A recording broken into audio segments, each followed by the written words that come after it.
Welcome back to your channel Tripitaka. हम लोग फिर से लेके आए हैं क्या, तो हम लोग रिवाइज करने आए हैं बिहार स्पेशल सीरीज। जो लोग पहली बार देख रहे हैं वो पहली बार देखेंगे, बाकी तो ज्यादातर लोग जो बीपीएससी या बिहार दरोगा या Bihar special Bihar state exam जो भी है उसका तैयारी करते हैं वो लोग तो ये सब पढ़े हुए होंगे, तो आप लोग का रिवीजन बहुत अच्छे से हो जाएगा। ठीक है, तो हम लोग शुरू करते हैं। अब अगर आप लोग ये चैनल पे आए हैं, नए आए हैं, तो एक बार प्लेलिस्ट चेक कीजिए मेरे कहने पे, और प्लेलिस्ट चेक करने के बाद अगर आपको अच्छा लगे तो प्लीज चैनल को सब्सक्राइब कीजिए। अगर अच्छा लगे तभी कीजिए, और नहीं अच्छा लगे तो कम से कम कमेंट में बताते हुए जाइए कि हम अभी सब्सक्राइब नहीं करेंगे क्योंकि इस तरीके का कंटेंट हमको चाहिए, ताकि हम वैसा कंटेंट प्रोवाइड कर सकें। ठीक है, अब थोड़ा सा यहाँ पे क्या है कि अभी नया चैनल है, अभी उतना पैसा नहीं है, इस चैनल से कुछ नहीं आता है अभी, तो इस वजह से इसका जो लाइटनिंग वगैरह है अभी हम वो सेट नहीं कर पाएंगे, तो अभी सिर्फ हम कंटेंट में ही सुधार कर सकते हैं। तो आप लोग थोड़ा कोऑपरेट कीजिएगा। बाकी हम लोग शुरू करते हैं। चैनल अगर पसंद आए तो सब्सक्राइब जरूर कीजिएगा। तो बिहार स्पेशल में हम लोग बहुत सारा बात कर चुके हैं, जैसे बिहार में क्रांतिकारी आंदोलन में अभी हम नहीं बताए हैं, बहुत सारा विद्यार्थियों का योगदान में ये दूसरा टॉपिक है। इसके अलावा formation of Bihar, election in Bihar, बहुत सारा चीज बात हो चुका है। आप लोग एक एक करके यहाँ तक कि जो फ्रीडम स्ट्रगल इन बिहार है, जैसे जिसमें असहयोग आंदोलन आएगा, होम रूल मूवमेंट आएगा, ये सब हो चुका है। ठीक है, तो अब हम लोग आगे बढ़ते हैं। तो कल जो हम बात किए थे तो उसमें स्टूडेंट्स के रोल के बारे में बात तो किए थे। कई सारे स्कूल्स भी कल हम लोग खोले थे, जैसे चंपारण बरहरवा लखनसेन में शिव गुलाम लाल के घर में एक स्कूल खोले थे। इसके अलावा हम लोग जो है सरस्वती एकेडमी खोले थे, तो वो सब आप पिछले वीडियो में देखिएगा। पिछला वीडियो आपको इसी मतलब जो आपका ये वीडियो है तो इसके लास्ट में प्लेलिस्ट सारा दिया रहता है। लास्ट में आप वीडियो खत्म होगा तो लास्ट में सारा प्लेलिस्ट इंड बटन पे लगा रहता है। चलिए शुरू करते हैं। तो यहाँ पे है बिहारी युवक संघ। शुरू से समझते हैं। ये युवक संघ जो भी था इसमें जो नौजवान लोग थे, बेसिकली छात्र लोग ही थे। ठीक है, मगर इनको जो बनाए थे वो लोग नौजवान तो थे बट छात्र नहीं थे, बनाने वाले छात्र नहीं थे, मगर इसमें जो लोग जुड़ते थे वो लोग कौन थे, तो छात्र थे। आपको समझ में आ रहा होगा अगर हम बताएं तो शुरू करते हैं। उससे पहले हम 3 लाइन खींच लेते हैं। पूछिए क्यों? क्योंकि हम थोड़ा गंदा ज्यादा कर देते हैं, तो इससे अच्छा है कि हम 3-4 लाइन बना लें ताकि हम उसी में लिखें और एक साइड मिटाते जाएं। तो शुरू करते हैं। तो पहला जो है, अगर आप देखें तो आप लोग को अगर पता हो, अगर आप थोड़ा सा भी मॉडर्न इंडिया पढ़े होंगे, आपके इंडिया का मॉडर्न इंडिया जो है फ्रीडम स्ट्रगल इन इंडिया, तो 1915 के समय से, या आप कह सकते हैं 1912 के ही समय से रिवोल्यूशनरी जो मूवमेंट है, रिवोल्यूशनरी मतलब क्रांतिकारी लोग बड़ा ही उभर के आए। खास करके जब 1907 का सूरत स्प्लिट होता है, सूरत का जो विभाजन होता है, कांग्रेस का विभाजन, सूरत स्प्लिट, नरम दल और गरम दल में, लोगों का भरोसा कांग्रेस के नरम दल वालों से उठ जाता है। उनको ऐसा लगता है कि दिन काट रहा है सब, तो इसीलिए लोग खास, अब बताइए सब कौन इंस्टेंट रिजल्ट कौन चाहता है? कौन चाहता है कि जल्दी से जल्दी मेरा जल्दी से जल्दी कोई भी काम हो जाए? तो वो है यूथ। नौजवान को बिल्कुल भी पेशेंस नहीं होता है। आप खुद भी अपने आप के ऊपर भी लीजिए, तो हम लोग सब कोई जितने भी यूथ हैं अगर सोचिए तो हम लोग ना, ऐसा नहीं है ज्यादातर लोग पढ़ने में अच्छे होते हैं, नॉर्मल होते हैं, एवरेज तो बहुत सारे, ज्यादातर लोग, बहुत कम ही ऐसे होते हैं जो बुद्धू होते हैं, ज्यादातर लोग एवरेज होता है। बट पहला चीज, जॉब नहीं होने का पहला कारण लैक ऑफ पेशेंस। हम लोगों में पेशेंस जो है वो नहीं है, पेशेंस बहुत कम होता है इस एज में। यूथ में जो यंग एज है उसमें पेशेंस बहुत कम होता है ना। इंस्टेंट रिजल्ट के चक्कर में रहते हैं, तुरंत से तुरंत हमको फायदा मिल जाए, आज काम किया और कल ही एकदम हमको वो फायदा मिल जाए। तो ये चीज, सरकारी जॉब तो पहले तो 3 साल में तो ये लोग फॉर्म निकालते हैं, आधा लोग तो बूढ़ा कर देता है लोग इसके चक्कर में, सरकारी जॉब के चक्कर में, है ना। अब गलती इसमें स्टूडेंट का नहीं है, गलती किसका है? गवर्नमेंट का गलती है, बट कौन कहने जाए। तो कहने का मतलब है कि पेशेंस की कमी। सेम यही चीज अगर रिवोल्यूशनरी यानी क्रांतिकारी लोग चाहते भी तो अंग्रेज आजाद नहीं करते हम लोगों को। ठीक है, अंग्रेज आजाद नहीं करते, तो गलती अंग्रेजों की थी, गलती ब्रिटिश सरकार की थी, ना कि हमारे कांग्रेस के लोगों की थी। कांग्रेस के कुछ लोग जो थोड़े एजेड हो चुके थे, जो थोड़े बूढ़े हो चुके थे, वो लोग कहने लगे कि देखिए ऐसा है, वो लोग जानते थे कि कितना भी मारकाट कर लें अंग्रेज नहीं मानने वाला है, अभी नहीं छोड़ेगा वो बेशरम। ठीक है, तो इसीलिए वो लोग कुछ करते ही नहीं थे, आराम से process go with the flow चल रहे थे। ठीक है, मगर जो यूथ है उसके पास पेशेंस नहीं, उसको चाहिए इंस्टेंट रिजल्ट। तो वो सोचा कि पीट पाट के सही कर देंगे, एक बार में भगा देंगे, है ना, पीट पाट के सही कर देंगे, है ना। तो इसीलिए आप देखेंगे 1907 के बाद से ही कई सारे यूथ बहुत ज्यादा वॉलेंटरली, मतलब स्वेच्छा से पार्टिसिपेट करेंगे फ्रीडम स्ट्रगल में, और बम बम फोड़ते फिरेंगे, कभी किसी को फोड़ देंगे, कभी किसी को फोड़ देंगे, है ना। तो ये सारी चीजें हैं। अब यहाँ पे जो बात है, अब एक हुआ क्या कि जैसे आप जालियांवाला बाग है ना, 1919 के समय आपका जो जालियांवाला बाग हुआ, क्यों हुआ ये? तो ऐसा हुआ कि कुछ क्रांतिकारी जो है वहां पे गए हुए थे, और वहां पे जालियांवाला बाग में बगीचा था एक वहां पे अमृतसर में, तो वहां गए हुए थे, और वहां जाकर के अंग्रेजों के खिलाफ कुछ कूटनीति बना रहे होंगे, कुछ पॉलिटिक्स, कुछ रणनीति देख रहे होंगे, मगर सारे नहीं थे, कुछ ही थे, आराम से बैठ के सब बात कर रहे थे। तो क्या ऐसा हुआ होगा कि अकेले सुबह उठ के बस 13 अप्रैल को याद आया चलो चलो रणनीति बनाते हैं? नहीं, पूरे भारत में इन लोगों के खिलाफ उस समय रणनीति बन रहा था। क्यों बन रहा था आखिर, ऐसा आप कैसे कह सकते हैं? तो याद कीजिए, ये 1919 का जो जमाना है या 1918 का जो जमाना है, ये फर्स्ट वर्ल्ड वॉर का जमाना है। 14 से 18 खत्म हो रहा है फर्स्ट वर्ल्ड वॉर, और अंग्रेज बोला था कि 1914 के समय में कि मेरा मदद करो तुम लोग फर्स्ट वर्ल्ड वॉर में, पहले प्रथम विश्व युद्ध में, तो हम तुम लोग को आजादी दे देंगे। और अंग्रेज का लक्षण ऐसा बिल्कुल नहीं लग रहा है अभी। तो इसी वजह से पूरे भारत में अंग्रेजों के खिलाफ कुछ ना कुछ छोटा मोटा मुहिम, आपस में बातचीत चल ही रहा है कि क्या कहते हो भाई, ये सब अंग्रेज सब जाएगा, क्या कहते हो, हम लोग को स्वराज देगा क्या, होम रूल आएगा, इस तरीके का बातचीत चल ही रहा है। तो पूरे भारत में, हालांकि कांड हो गया जालियांवाला बाग में, मगर ऐसा नहीं है, पूरा भारत ही after world war, after first world war freedom का इंतजार कर रहा था, या कम से कम स्वराज, होम रूल का तो इंतजार कर ही रहा था। हालांकि मिला उन लोगों को कुछ नहीं। तो जब 1918 आया, 1918-16 के बाद से ही होम रूल मूवमेंट जो चला, होम रूल लीग बना, तो उसके बाद से ही लोगों को जब ये भ्रम लोगों का टूटने लगा कि अंग्रेज नहीं जाएंगे यहाँ से, हम लोग को कोई फ्रीडम नहीं देंगे, अंदर में भी एक जाना तो छोड़ ही दीजिए, आप ये होम रूल का बात, जैसे अंदर जो राज हम करें, ऊपर बाहर का तुम देखो, विदेशी मामला तुम देखो, मगर अंदर हम लोग अपने से राज करेंगे, इसको होम रूल कहते हैं या स्वराज कह सकते हैं। होम रूल मूवमेंट हम बता चुके हैं बिहार में, उसमें हम इंडिया वाले को भी मतलब उसमें कॉन्सेप्ट को भी समझाए हैं, आप लोग देख लीजिएगा होम रूल मूवमेंट प्लेलिस्ट में जाके, बिहार प्लेलिस्ट में, तो लोगों को समझ में आने लगा। तो जाहिर सी बात है कि या तो कांग्रेस से जुड़ के हम नेतागिरी कर सकते हैं, कांग्रेस बड़ा शांत चल रही थी, तो युवकों ने सोचा, यूथ ने सोचा कि हम लोग अलग से अपना अपना एक कॉन्फ्रेंस बनाते हैं, एक युवक मतलब यूथ कॉन्फ्रेंस बनाते हैं। तो इसी क्रम में सबसे पहले कौन बना, तो 1918 में, क्योंकि देखिए फर्स्ट वर्ल्ड वॉर खत्म होने जा रहा है, अंग्रेज का लक्षण बिल्कुल अच्छा नहीं है, नहीं मानेगा वो, पहले तो धोखा देके हम लोग से मदद निकलवा लिया, काम निकलवा लिया कि तुम लोग आओ लड़ो मेरे तरफ से, और बाद में हम तुमको स्वराज दे देंगे, दिया नहीं। तो वही 1918 का उसी का परिणाम है कि बिहारी युवक संघ बन करके तैयार हो गया। बिहारी युवक संघ कब बन करके तैयार हुआ, आप खुद सोचिए, फर्स्ट वर्ल्ड वॉर हो या सेकेंड वर्ल्ड वॉर हो या कोई भी वॉर हो, सबसे ज्यादा सेना में कोई जाता है तो वो बिहार और यूपी के ही लोग जाते हैं, और यूपी के भी सारे, यूपी के नहीं, जो बिहार से सटा जिला है यूपी का, जैसे बलिया है, गाजीपुर है, इन्हीं सारे जगहों के लोग जाते हैं, है ना। तो उन लोगों में हमेशा से ज्यादा देशभक्ति है, और एक और बात है, गरीबी है, गरीबी में भी लोग जाते हैं, दोनों ही चीजें हैं। तो बिहारी युवक संघ बन करके तैयार होता है कि भाई देगा हो गया, कुछ नहीं, इसी को बजाते हैं।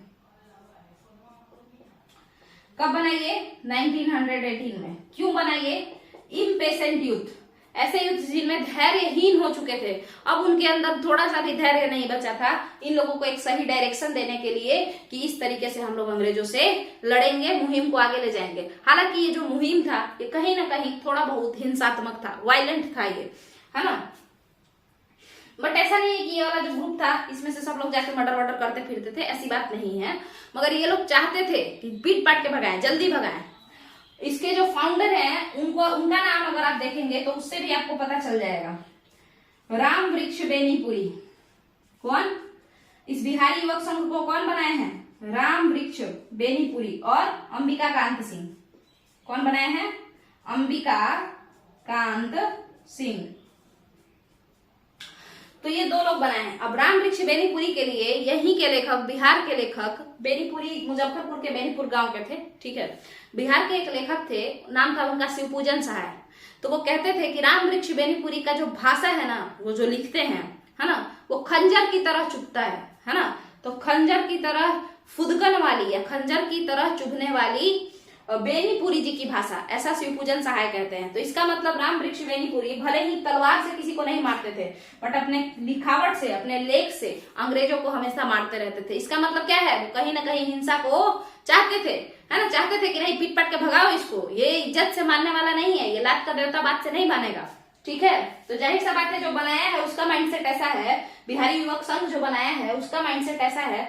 तो इसका मतलब है कि बिहारी युवक संघ जो संस्था है उसका भी माइंडसेट ऐसा ही होगा कि हिंसा जरूरी है। जब कोई मतलब वही चीज कि सीधे हाथ से घी ना निकले तो उल्टे हाथ से निकालना पड़ता है। चलिए, बिहारी युवक संघ बना है 1918 में। इम्पेशेंट यूथ एक साथ मिलकर के इसको बनाया गया। कौन कौन बनाए हैं? राम वृक्ष बेनीपुरी और अंबिका कांत सिंह। अंबिका कांत सिंह के बारे में हम आपको बता दें कि अंबिका कांत सिंह और एक इनके दोस्त मिलके एक युवक अखबार भी चलाए थे, या मैगजीन कह लीजिए। वो एक मासिक पत्रिका थी, एक महीना में एक बार आता था। ठीक है, अंबिका कांत सिंह चलाए थे। चलिए, अब इसको छोड़ते हैं, बिहारी युवक संघ आपका कंप्लीट हो गया है ना।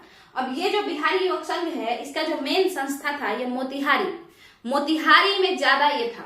मतलब बिहारी युवक संघ जो पकड़ बनाया वो मोतिहारी में ज्यादा बनाया। आप खुद सोचिए क्यों बनाया, आप खुद सोचिए। देखिए, बिना कनेक्ट किए हुए पढ़ने से बस याद करते रह जाएंगे हम लोग, है ना। कनेक्ट तो करना ही पड़ेगा। क्यों बिहारी युवक संघ? राम वृक्ष बेनीपुरी तो मुजफ्फरपुर के थे, तो फिर ये मोतिहारी में इतना पकड़ क्यों बनाया, मोतिहारी में ये इतना फेमस क्यों हुआ? तो याद कीजिए, 1918 में बना है आपका बिहारी युवक संघ। 1917 में चंपारण सत्याग्रह कहाँ हुआ? 1917 में 1917 में चंपारण सत्याग्रह कहाँ हुआ? मोतिहारी। तो मोतिहारी के लोग तो एकदम पूरा जोशो जुनून में हैं कि अब तो बस अंग्रेज को तो हरा ही देंगे हम, क्योंकि एक बार हरा चुके हैं ना।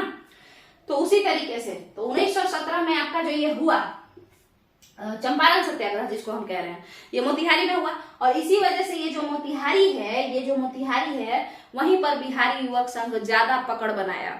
बिहारी युवक संघ एक ग्रुप है, एक ऑर्गेनाइजेशन है, जिसको बनाए कौन है? राम वृक्ष बेनीपुरी और अंबिका कांत सिंह। क्या आपका ये कंप्लीट है? इसका ज्यादा फेमस ये कहाँ हुआ? ज्यादा फेमस ये मोतिहारी में हुआ। ज्यादा काम ये कहाँ किया? मोतिहारी में किया। तो अगर मोतिहारी युवक संघ भी पूछता है तो क्या होगा आंसर? कौन बनाया? राम वृक्ष बेनीपुरी, अंबिका कांत सिंह 1918 में। वैसे इसका नाम क्या है? बिहारी युवक संघ। समझ में आगे होगा अब आपको मेरे हिसाब से। चले आगे, चलिए अगला देखते हैं। पहले तो हम इसको रब करेंगे और रब करने के बाद हम लोग आगे देखेंगे। एक सेकेंड रुक जाइए।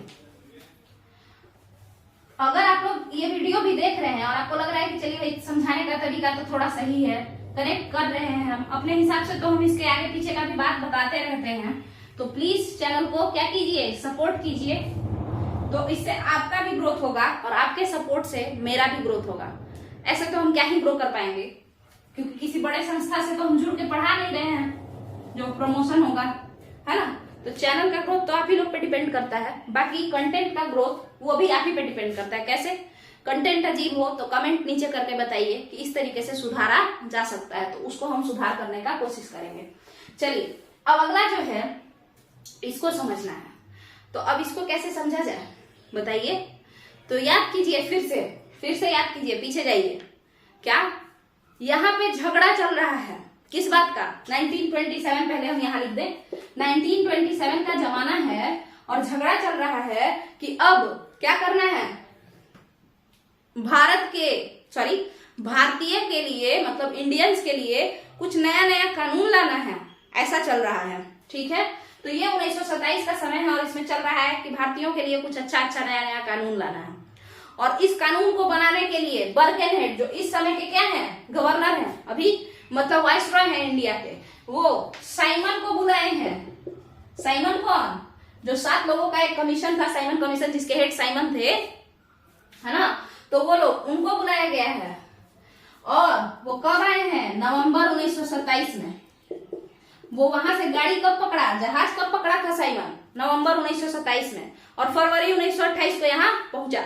ठीक है, जहाज से बॉम्बे पहुंचा था। तो बताइए 1927 में साइमन को बुलाने से पहले बात तो चल रहा होगा ना कि साइमन आएगा, है ना। बात चल रहा होगा ना कि कोई विदेशी बनाएगा, कोई विदेशी हम लोग के लिए कानून बनाएगा। एक तो ये लोग हम लोग को स्वराज नहीं दिया, ऊपर से किसी और को बुला के हम लोग पे कानून थोपेगा। ठीक है, तो यही था। अब यही सब कारण चल रहा है। ऊपर से आप देखेंगे तो फिर 1920 सुनिएगा, 1915 में बागा जत्तीन ऐसे ऐसे करके कई सारे लीडर्स थे, रिवोल्यूशनरी लीडर्स, क्रांतिकारी नेता, इन लोगों को मारा गया था।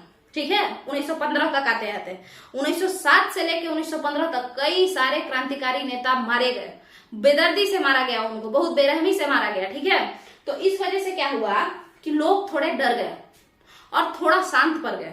ठीक है, और सिर्फ इस वजह से नहीं कि डर के वजह से शांत पड़े। 1915 के बाद आप देखेंगे कि कुछ ही दिन बाद 16 में आप देखेंगे कि होम रूल स्टार्ट हो जाएगा, फिर आप देखेंगे कि 1920 में एनसीएम स्टार्ट हो जाएगा, है ना। तो लोग सोचे कि चलो भाई, जब मूवमेंट आंदोलन ये जो है कांग्रेस वाले कर ही रहे हैं तो झगड़ा करने का क्या लेना देना है, नहीं करेंगे झगड़ा, है ना।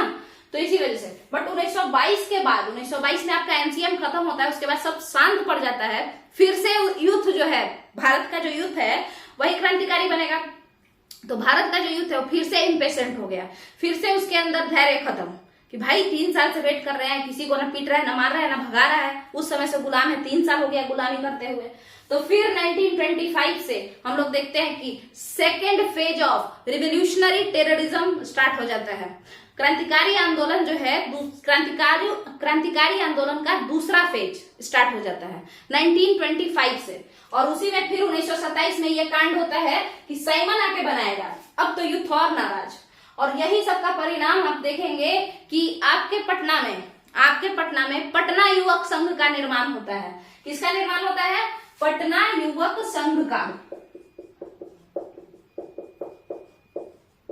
ये पटना में, प्रॉपर पटना में ही होता है, ये कोई मोतिहारी ये सब नहीं, पटना युवक संघ। कब? 1927 में।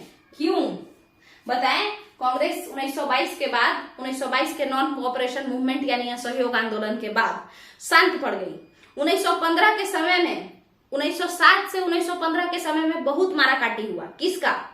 तो जो लोग नेता थे, क्रांतिकारी नेता थे, उन लोगों को मारा गया, बहुत ही बेरहमी से मारा गया। थोड़े तो लोग डर भी गए। और दूसरा ये भी था कि 1915 के समय से गांधी जी के आने के बाद कुछ कांग्रेस डेवलपमेंट कर रहा था। ठीक है, नहीं कर रहा था, जैसे 1916 में आपका होम रूल लीग हो गया, इसके अलावा और भी कई सारी चीजें होती रही। गांधी जी भी अपना पूरा एकदम 1917 में चंपारण सत्याग्रह जीत लिए, है ना। कुछ मतलब अंग्रेजों को एक तरीके से हराए ना वो अपने बातों से, है ना, अपने टेक्निक से। इसके बाद फिर हम लोग देखते हैं कि 1918 में आपका खेड़ा सत्याग्रह वो जीत लिए, उसमें भी उनको कुछ अच्छा ये हुआ, रिजल्ट अच्छा मिला। तो लोगों को लगा कि भाई बंदूक से ही नहीं, अहिंसा से भी जीता जा सकता है। तो 2-4 दिन के लिए लोग बंदूक छोड़ दिए। उसके बाद आपका आ गया क्या, 1916 में ये होम रूल चला, तो उसमें फिर कुछ बात हुआ। उसके बाद फिर आया खिलाफत, 1919 में स्टार्ट हो गया। तो लोग थोड़े शांत ही थे, उतना ज्यादा जो है एग्रेसिव मोड में नहीं थे। बट 1922 के बाद से फिर हम लोग देखते हैं कि धीरे धीरे जो ये यूथ है उनका इम्पेशेंट बिहेवियर फिर सामने आने लगता है ना। जो उनका लक्षण है धैर्य नहीं लेने, मतलब धीरज नहीं धरने वाला, वो फिर से दिखना शुरू हो जाता है। हर एक यंग एज में हर किसी के साथ ऐसा होता है। तो उस जनरेशन के साथ भी था। अब ये लोग 1927 में ये बनाते हैं पटना युवक संघ। कब? 1927 में। कौन कौन बनाते हैं? तो वहां देखिए ध्यान से, मनीन्द्र नारायण राय। ये देखिए मनीन्द्र नारायण राय, मनीन्द्र ही बस लिखे हैं बट मनीन्द्र नारायण राय इनका नाम है। इसके अलावा फूलन प्रसाद। कौन प्रसाद? फूलन प्रसाद। अब आप बताइए आगे, कृष्ण वल्लभ सहाय। जरा एक बात बताइए, अगर आप इस चैनल को फॉलो करते हैं तो, कि ताना भगत आंदोलन के जो लोग थे, ताना भगत आंदोलन में जो लोग पार्टिसिपेट किए थे, वो किसको अपना लीडर मानते थे या किससे इन्फ्लुएंस्ड थे, किससे प्रभावित थे? जरा नाम बताइएगा कमेंट में। और नहीं देखे हैं तो जाके देख लीजिएगा। मूवमेंट इन बिहार, ब्रजनंदन प्रसाद। कितने लोगों ने बनाया है पटना युवक संघ? तो 1 2 3 4, है ना। कितने? मनीन्द्र नारायण राय, फूलन प्रसाद, कृष्ण वल्लभ सहाय, ब्रजनंदन प्रसाद। तो देखिए, एक राय मनीन्द्र नारायण राय, एक राय, दूसरे सहाय। कौन सा है? कृष्ण वल्लभ सहाय। और 2 कौन है? प्रसाद। एक तो राय है, दूसरे सहाय हैं, और 2 प्रसाद हैं। मनीन्द्र नारायण राय, कृष्ण वल्लभ सहाय, फूलन प्रसाद, ब्रजनंदन प्रसाद। ठीक है, समझ में आ गया। तो ये लोग थे आपके पटना युवक संघ। 1927 में जब पटना युवक संघ बनता है पटना में, तो ज्यादातर छात्र कहाँ थे? मोतिहारी में थे क्या? नहीं थे, वो तो पटना में थे। हमेशा से पटना यूनिवर्सिटी 1916 के समय में पटना यूनिवर्सिटी बनकर के तैयार हो गई, तो बहुत सारे छात्र थे पटना में उस समय। तो अब ये क्या हुआ कि जब पटना युवक संघ अपना पैर फैलाना शुरू किया ना, 2 साल हो गया इसको बने हुए, पटना युवक संघ बहुत ही फेमस होने लगा। तो जो बिहारी युवक संघ के लीडर थे, जो कि मोतिहारी में फेमस चल रहे थे, कौन लीडर? बिहारी युवक संघ के जो लीडर थे आपके राम वृक्ष बेनीपुरी और अंबिका कांत सिंह, जो कि मोतिहारी में बड़ा फेमस चल रहे थे, वो लोग बोले कि भाई इससे काम नहीं चलेगा, इसको बढ़ाना है। तो जल्दी जल्दी अपने दोस्त, पटना के एक दोस्त राय महेंद्र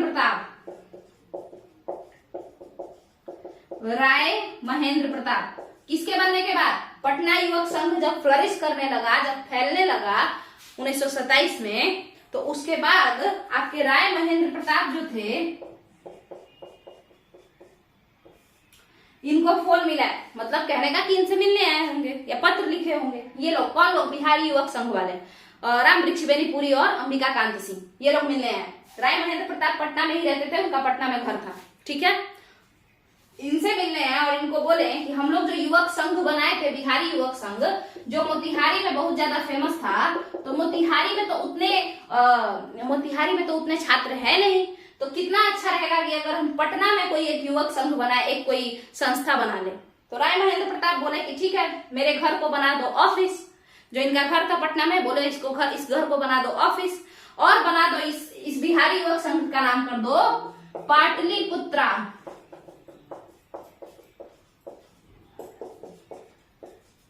युवक संघ। क्या कर दो? क्योंकि एक पटना युवक संघ पहले ही बन गया है, पाटलिपुत्रा युवक संघ। और ये जो है 1927 में बना था ना पटना युवक संघ, तो ये जब फ्लरिश कर गया तब ना ये बना, इसके सक्सेस को देख करके ये बना है। तो कब बना होगा ये? 1929 में, 1929 में। नाम क्या पड़ा इसका? पाटलिपुत्रा युवक संघ। कहाँ पे बना? पटना में। किसके घर पे? राय महेंद्र प्रताप के घर पे।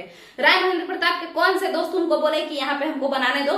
तो वो थे राम वृक्ष बेनीपुरी और अंबिका कांत सिंह। राम वृक्ष बेनीपुरी और अंबिका कांत सिंह पहले इनसे बिहारी युवक संघ बनाए हुए थे। वो बिहारी युवक संघ तो वो उसी समय बना लिए थे 1918 के समय में, मगर वो मोतिहारी में ज्यादा फेमस था, पटना में अपना पैर नहीं जमा पाया था। ठीक है, तो आप लोगों को समझ में आ गया होगा कि पाटलिपुत्रा युवक संघ बन गया। इसके भी कौन फाउंडिंग मेंबर है? राय महेंद्र प्रताप, राम वृक्ष बेनीपुरी और अंबिका कांत सिंह। इसके बाद अब बिहारी युवक संघ जो संस्था है वो इससे जुड़ गया, क्योंकि दोनों संस्था के फाउंडर कौन है? यही लोग, सेम लोग हैं, राम वृक्ष बेनीपुरी और अंबिका कांत सिंह ही हैं, है ना। और अब तो इसमें एक और ऐड हो गया, राय महेंद्र प्रताप, पटना वाले। ठीक है, तो इस तरीके से पाटलिपुत्रा युवक संघ 1929 में बन के तैयार हो गया। बाकी ये जितने भी लोग हैं, जो भी संस्था है, जितने भी लोग हैं, सब लोग मिलकर के आजादी में, भारत की आजादी में सारे विद्यार्थियों ने, सारे यूथ ने मिलकर के योगदान दिया। ठीक है, चाहे वो लिख के दें, पढ़ के दें, या फिर वो विद्रोह करके दें, बम फोड़ के दें। हालांकि जब बम वगैरह फोड़ना शुरू कर देता है कोई विद्यार्थी, तो फिर वो विद्यार्थी नहीं होते, फिर वो क्रांतिकारी में नाम उनका आने लगता है। समझ में आ गया? तो अब आप लोगों का शायद ये कंप्लीट हुआ, मतलब आप लोगों को समझ में आया होगा। जैसा भी है आप लोग नीचे कमेंट करके बताइएगा। अगर चैनल पसंद आए, वीडियो पसंद आए, कंटेंट पसंद आए, तो वीडियो को लाइक कीजिए, शेयर कीजिए, चैनल को सब्सक्राइब कीजिए। Thank you.